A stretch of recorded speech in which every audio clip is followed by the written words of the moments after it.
Ban कर दिया है। रियल मनी गेम्स, ऐसे ऐप्स जिसमें आपका असल पैसा इंक्लूडेड है, उसको बैन कर दिया है।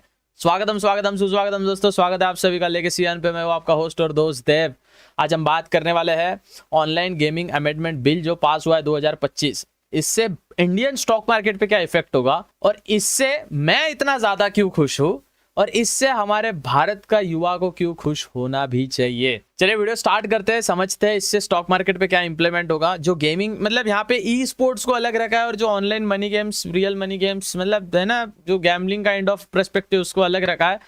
तो रेगुलेटरी बॉडीज, और आज ही अपने को देखने मिला है कि 8% बढ़ोतरी हमें गेमिंग के स्टॉक्स में, जो गेम डेवलपिंग की कुछ स्टॉक्स है, जो मैं नाम नहीं ले सकता हूँ यार, ऐसे सेबी की कुछ गाइडलाइंस होती है जो एज अ फाइनेंस इन्फ्लुएंसर हमें फॉलो करनी होती है, लेकिन 8% हमें बढ़ोतरी देखने मिली है जैसे ही ई स्पोर्ट को रेगुलेट कर नेशनल ई स्पोर्ट्स अथॉरिटी जब बनाई है सरकार ने। तो चलिए इसके बारे में डिटेल में बात करते हैं और कैसे भैया एलविश यादव और अनुराग द्विवेदी जैसे स्कैमर लोग का जो फर्जीवाड़ा जो फैलाए थे ये गैम्बलिंग के नाम पे, इनके पेट पे कैसे सरकार ने लात मारी है। हो सके तो चैनल को सब्सक्राइब कर दीजिए, 3 लाख सब्सक्राइबर के करीब है। आपका अच्छा पार्ट कमेंट में बता के आप सोशल मीडिया पे शेयर कर सकते हैं। शॉर्ट प्लेटफॉर्म पे आप मतलब जो सोशल मीडिया पे ग्रो करना चाहते हैं लेकिन अपना फेस नहीं बताना चाहते, तो हमारे वीडियो का कोई भी हिस्सा आप यूज कर सकते हैं। हम कोई कॉपीराइट का हमारा कोई सीन ही नहीं है भैया। खैर दोस्तों के साथ वीडियो शेयर करके, वीडियो लाइक करके यूट्यूब के एल्गोरिथम को बोलेंगे भैया कि वीडियो अच्छी है, देव भाई अच्छा बताते हैं, हमसे समझाते हैं, अच्छा स्टोरी टेलिंग भी। तो चलिए वीडियो स्टार्ट करते हैं और समझते हैं कि भैया क्यों बैन हुआ है। जंगली रमी पे आओ ना महाराज अटक गए, अब जंगली रमी पे आ ही नहीं सकते, बैन कर दिया सरकार ने। तो भैया सरकार ने ऑनलाइन गेमिंग बिल 2025, इसको अगर देखा जाए तो ऑनलाइन गेमिंग बिल 25 को पास कर दिया है। अब यहाँ पे क्या होगा, जो रियल मनी गेम्स है, आपको यहाँ पे समझना पड़ेगा, रियल मनी गेम्स, जो यहाँ पे रियल मनी गेम्स को बार बार डिनोट किया जा रहा है, वो चीज बैन है। आपका पबजी जैसी चीज बैन नहीं है भैया, जो रियल मनी गेम्स है वो बैन है। आइए समझते हैं इसको ओवरऑल, और इससे स्टॉक मार्केट में बड़ा इंप्लीमेंट होगा, वो एंड में बताऊंगा भैया। थोड़ा तो है ट्विस्ट रहना चाहिए वीडियो में भाईजान। तो complete ban on online real money games, बार बार रियल मनी गेम्स का यहाँ पे जिक्र किया है। Whether skill based like fantasy sports और chance based like gambling will be prohibited.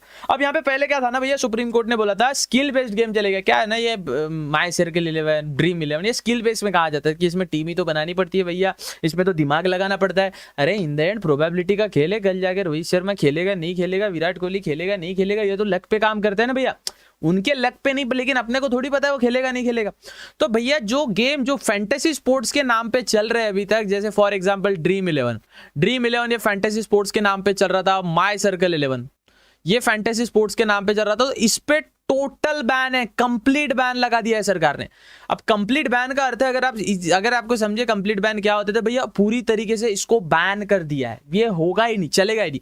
Penalties क्या है, अगर इन केस भैया अगर आपको दिखा भैया ये कोई ऐसा ऐप प्ले स्टोर पे काम कर रहा है जिसमें रियल मनी इन्वॉल्व और ये बड़ा ही फर्जीवाड़ा चला रहे, तो up to 3 year of imprisonment मतलब 3 साल की जेल होगी और heavy fine, exact amount notified under rule, उसके रूल के हिसाब से भैया हैवी फाइन भी मिलेगा।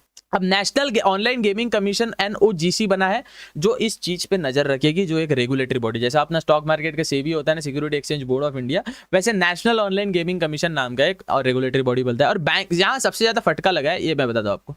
अब इससे आपको बैंकिंग सेक्टर में इसका इंप्लीमेंट बड़ा दिखेगा। वाई, चलिए समझते हैं वाई बैंकिंग सेक्टर एक गेटवे देता है। गेटवे माने क्या, तो जब आप पेमेंट करते हैं तो एक जाता है ना, रेजर पे एक गेटवे है, उसके बाद अलग अलग टाइप के पेटीएम का एक गेटवे है, जियो का एक गेटवे। तो बैंकिंग गेटवेज देती है कि आप मेरे थ्रू इसमें डिपॉजिट विड्रॉल कर सकते हैं। लेकिन अब जब बैंकिंग का क्वार्टरली रिजल्ट आएगा या एनुअल रिजल्ट आएगा तब हमें पता चलेगा कि बैंक को कितना फटका मिला है।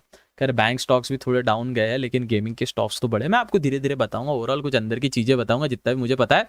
एडिक्शन रिस्क, इसका बैन करने का नियम क्या था भैया, एडिक्शन बड़ा हो गया था भैया। अब क्या हो गया था ना, बच्चा अगर पबजी और फ्री फायर भी खेल रहा है तो सरकार पेरेंट्स लोग को लगता था हमारे बेटा तो भैया गेमिंग में डूब चुका है, जंगली रमी पे टीमें जो भी हो रहा है कर रहा है।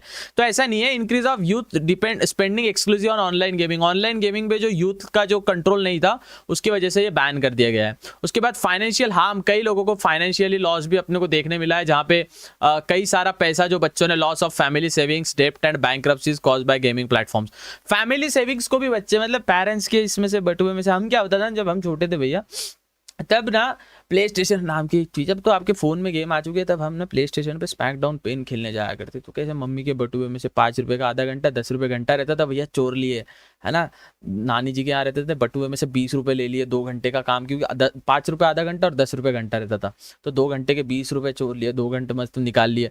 अब बच्चे लोग, हमारे टाइम पे तो भी ये अच्छा था, पेरेंट्स का कंट्रोल था। यहाँ पे क्या होगा, बैंक अकाउंट का यूपीआई सभी को पता था, इससे फैमिली सेविंग्स को लोग जो है ना वो तोड़ने लग जाते थे गेम की वजह से। क्योंकि हमारे क्रिकेटर एथलीट तो आते ही थे भड़वे साले प्रमोट करने, नाम को देश का रिप्रेजेंट करते थे, और वहां पे फिर ड्रीम 11 को प्रमोट करते थे। आप कैसी लगी बाबू हैं। उसके बाद मनी लॉन्ड्रिंग बहुत होता था। अब ये मनी लॉन्ड्रिंग का मैं आपको चीज समझाता हूँ, सुसाइड का भी समझाऊंगा। लोग आत्महत्या करने लग गए थे, फालतू टॉपिक पे ज्यादा बात नहीं करेंगे, वो कैसे यूट्यूब फिर ऐड रिस्ट्रिक्शन लगा देता है आत्महत्या की बात की, तो खैर। अब मनी लॉन्ड्रिंग भी भैया बहुत बड़ा प्रॉब्लम हो चुका है यहाँ पे। मनी लॉन्ड्रिंग किस प्रकार से होता है, देखो मैक्सिमम जो पैसा है, आपको ये चीज समझनी पड़ेगी बाबू, ये चीज को थोड़ा सा समझने का प्रयास करो। ये चीजों में सबसे ज्यादा मनी लॉन्ड्रिंग होता था वाई, समझो। भैया थोड़ा छोटा हो जाएंगे आप तो अच्छा लगेगा हमें, थिकनेस यस। अब इसमें सबसे ज्यादा मनी लॉन्ड्रिंग क्या होता था, देखो मनी को सबसे इजी वे से सेव करना है वो मार्केट है। मार्केट ही एक तरीका है जहाँ पे मनी को आप अच्छे तरीके से मैनिपुलेट कर सकते हैं। तो यहाँ पे जितना भी ये पैसा है ये पूरा दुबई में जाता था, और दुबई से इंडियन मार्केट मैनिपुलेट होता था, या यूके से इंडियन मार्केट मैनिपुलेट होता था। तो मार्केट मैनिपुलेशन अपने को बार बार यहाँ पे देखने मिली थी, मार्केट मैनिपुलेशन अपने को दबा के देखने मिली थी। तो इससे बचने के लिए मार्केट ने मनी लॉन्डर नहीं होना चाहिए, इसलिए बचने के लिए सरकार ने नियम लाया। उसके बाद कंज्यूमर प्रोटेक्शन। अब सरकार भी सोचती है कि देश का युवा कहाँ पे जा रहा है, तो कंज्यूमर प्रोटेक्शन के लिए भी सरकार बोली कि भैया इसको रेगुलेट करना जरूरी है।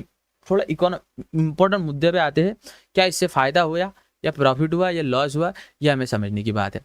तब तक भैया थोड़ी ड्राइंग्स डिलीट कर देते हैं जी। अब देखिए यहाँ पे इंडस्ट्रियल साइज है ऑनलाइन गेमिंग 2.7। ये छोड़ो, आपको मैं सिंपल उदाहरण देता हूँ। ये जो ओवरऑल है मैं आपको ये समझा देता हूँ भैया। ओवरऑल 2 लाख लोगों का इसमें जॉब था, 2 लाख लोगों का जॉब एक साथ गया है, पहला पॉइंट। दूसरा पॉइंट समझने वाली बात यह है भैया, 2 लाख लोगों के जॉब साथ साथ जाने के बाद जो FDIs थे, फॉरेन डायरेक्ट इन्वेस्टमेंट, जो विदेशी लोग इसमें निवेश करते थे, ये सालाना थी 25,000 करोड़, 25 CR की भारत में निवेश इन्वेस्टमेंट थी ऑनलाइन गेमिंग को लेके। अब फॉरेन डायरेक्ट इन्वेस्टमेंट भैया 25,000 करोड़ का घाटा। ये एक और सर्वे निकल के आता है जहां पे 20,000 करोड़ का भैया ये लोग जो ऑनलाइन जंगली रमी है, ड्रीम 11 है, माई सर्कल 11 है, पोकर, अब तो ब्रांड का नाम खुला ले सकते हैं साला, है। अब सरकार नहीं, जैसे XNS ऐप है ना, 1 नंबर का भड़वा ऐप है साला, और उसकी स्ट्रीम करने वाले उससे भी बड़े भड़वे। इनका तो साला, इनको भी सरकार कुछ करे भाईजान, मोदी जी थोड़ा फोन लगाओ मैं अमित शाह को, कुछ तो हो जाए इनका भी। तो 20,000 करोड़ रुपीस का ये GST फाइल करते थे पर ईयर, सरकार को जो रेवेन्यू इससे मिलता था। उसके बाद 20,000 करोड़ का, सॉरी माय बैड 6,000 करोड़ का ये लोग एड्स पे स्पेंड करते थे बॉस। एड्स पे, जो आप Meta ads, Facebook ad, WhatsApp ad देखते हो, मार्केटिंग पे ये पूरी कंपनी 6,000 करोड़ स्पेंड करती थी। अब ये जो है ओवरऑल इसमें जो थे 1100 स्टार्टअप्स थे, और उसमें से 400 स्टार्टअप्स जो थे या 300 स्टार्टअप्स जो थे वो बस फ्रेश थे, बस भैया बने ही थे, 2 से 3 महीने हुए और सरकार ने बैन लगा दिया। खैर बड़ा दुखद हुआ इनके लिए तो। लेकिन एक और बात, अब व्हाट विल रिमेन अलाउड, तो रहेगा, बचेगा क्या? ई स्पोर्ट्स रहेगा भैया, जो आप देखते हो जोनाथन मार्टल है, जो बड़े बड़े गेमर लोग हैं जो ई स्पोर्ट्स कम्पीट कर रहे हैं, है ना, SK रॉसी जैसे लोग। ये गेमिंग लीगल है, PUBG में ई स्पोर्ट्स खेलना, गेम खेलना लीगल है, कैजुअल गेम्स लीगल है, कैंडी क्रश जैसे, लूडो जैसे, ये चीज जो अपन बैठ के खेलते हैं इट्स ओके। बट जो पैसे, जिसमें पैसे इन्वॉल्व हो, वो चीज भैया सरकार ने यहाँ पे बोला है कि नहीं भैया हम नहीं कर सकते। अब यहाँ पे कंक्लूजन ओवरऑल निकल के क्या आता है, और फिर समझेंगे इसको मार्केट में कैसे इंप्लीमेंट होगा, इंपैक्ट भी देगा। Real money gaming ban in India. Bar bar he real money का जिक्र कर रहे हैं, क्यों? क्योंकि जिसमें असल पैसा ही इंक्लूडेड है वही चीज बैन की गई है।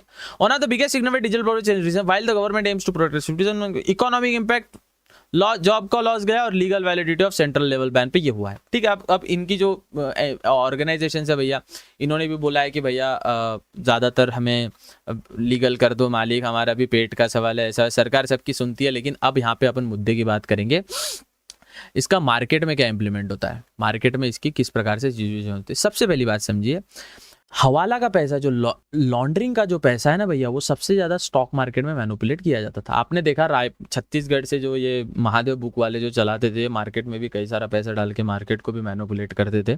उसके बाद जो बैंक्स होती है ना, बैंक्स का जो गेटवे है, नॉर्मल बैंक का गेटवे आपका काटता है 2 से 3 तक का गेटवे। आप समझो, मतलब आपने एक पेटी का 100K का पेमेंट किया है तो 2,000 रुपये 3,000 रुपये बैंक काट लेता है गेटवे के नाम पे। लेकिन जुए में था ये लिमिट, लेकिन वैसल में कम होता है, लेकिन जुए के मतलब गैमलिंग एप्स में ज्यादा होता है। बैंकिंग का जब अगली बार रिजल्ट